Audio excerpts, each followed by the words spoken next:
I want to get Shailendra Singh. Yes, Shailendra Singh. My point of view is that the Olympics, this has got a lot to do with brand India. Of course. Okay, this is one of the largest sporting events that India is there and showcasing their image and their unity and all that.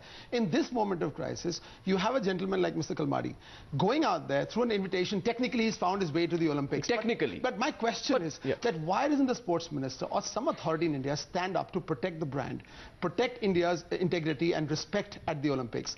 Mr. Kalmadi being there also is going to incentivize other criminals who are under trials to say, hey, you can walk out there and represent the country, represent an interesting post. My question is, how do the federations allow him to be in the post? The country generally for me is run possibly by law and then by the ministry and then the people of India. The law took its course. He's been behind prison for 9 months. Okay, the ministry, why are they being spineless? For God's sake, this is a matter of national pride. Get in there, and the sports minister actually says, Mr. Kalmadi, you should not go to the Olympics. Thank you very much.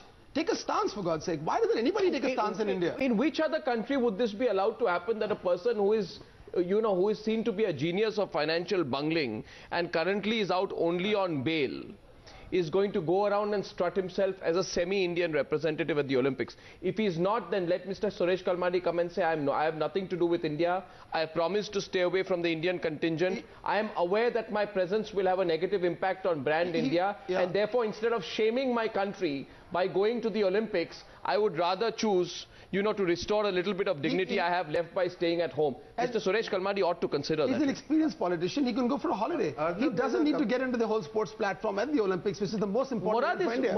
Nothing in the constitution for national pride and national interest. I mean, this is a big event. Imagine what the world must be looking at us as. I mean, the world saw the 8,000 crore scam. They saw that finally somebody in the system found Mr. Kalmadi obviously guilty, okay? Mr. Kalmadi's been in there. What is the world media? What are the world federations? What are they going to think about India as a nation?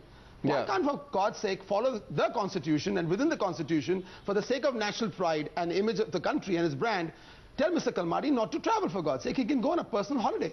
Why does he have to go into the Olympic contingent and demotivate? Is he going to motivate the athletes? Is he going to bring pride to the nation, Mr. Kalmadi? Come on then. I mean, go for a holiday and take a break. It's about brand India. And Mr. Suresh Kalmadi, I think the question is that it's our country too. You can think about it. How it's going to be when you embarrass the country by going to London, as opposed to your staying away and perhaps restoring a little bit, doing a little good for the nation for a change. I mean, I think it's about brand India, the point which Shailendra very rightly made.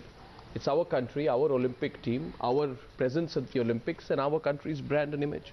That's a question. We'll leave it now to Mr. Kalmadi's conscience, and also to the officials who are letting him continue the way he is.